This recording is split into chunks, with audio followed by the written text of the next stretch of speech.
शादी के कितने साल बाद तक प्रॉपर्टी पर रहता है बेटी का हक। इस वीडियो में जानेंगे पूरी खबर, बने रहिए हमारे साथ। भारत में संपत्ति के बंटवारे को लेकर नियम तय किए गए हैं। इन नियमों के तहत ही भारत में संपत्ति बंटवारे को लेकर साल 1965 में हिंदू उत्तराधिकारी अधिनियम पास किया गया था।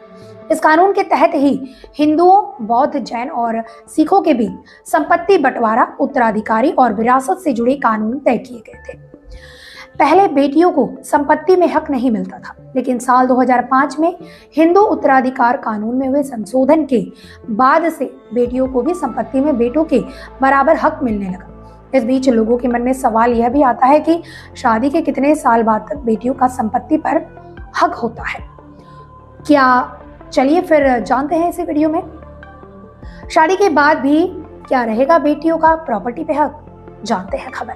साल 2005 से पहले हिंदू उत्तराधिकारी कानून के तहत सिर्फ अविवाहित बेटियों को ही हिंदू अविभाजित परिवार के सदस्य माना जाता था। शादी के बाद उन्हें हिंदू अविवाहित परिवार का सदस्य नहीं माना जाता था, यानी शादी के बाद उनकी संपत्ति पर कोई अधिकार नहीं होता था।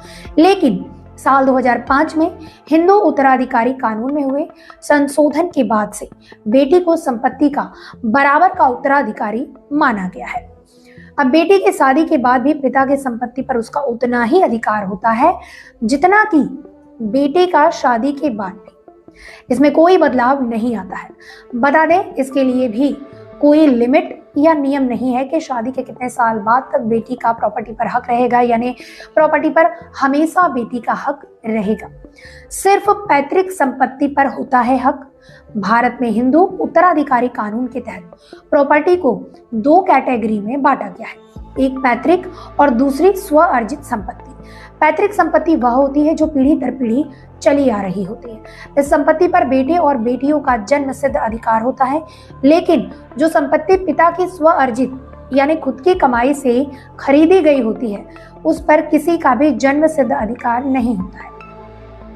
पिता चाहे तो संपत्ति को पूरी बेटे के नाम कर सकता है और चाहे तो पूरी बेटी के नाम कर सकता है, या फिर दोनों को ही बराबर बांट सकता है। अगर बिना पिता की संपत्ति का बंटवारा हुए पिता की मौत हो जाती है, तो ऐसे में बेटा और बेटी दोनों ही संपत्ति के कानूनी वारिस होते हैं। खबर ज्यादा से ज्यादा शेयर करें।